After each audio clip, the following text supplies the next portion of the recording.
मालवणमधील राजकोट किल्ला पर्यटकांसाठी बंद ठेवण्यात आला आहे। किल्ला बंद ठेवल्याने माजी आमदार वैभव नाईक नाराज झाले आहेत।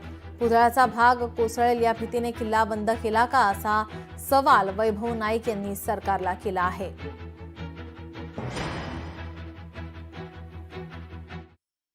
राजकोट किल्ल्यावर जवळजवळ 100 कोटी रुपये खर्च करून छत्रपती शिवाजी महाराजांचा पुतळा या ठिकाणी उभारण्यात आला आणि 100 कोटी रुपये खर्च करून सुद्धा हा पुतळ्याच्या आजूबाजूचा परिसर काही दिवसापूर्वी खचला गेला होता। आज जे काम सार्वजनिक विभागाने केलंय त्या सार्वजनिक विभागाच्या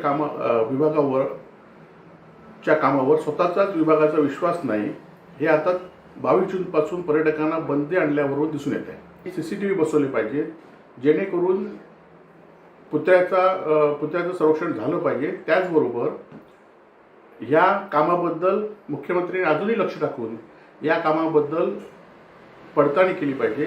जे अधिकारी दोषी असतील त्यांच्यावर कारवाई केली पाहिजे अशी आमची मागणी आहे। लोकशाही मराठी ऐका, पहा, जागरूक रहा।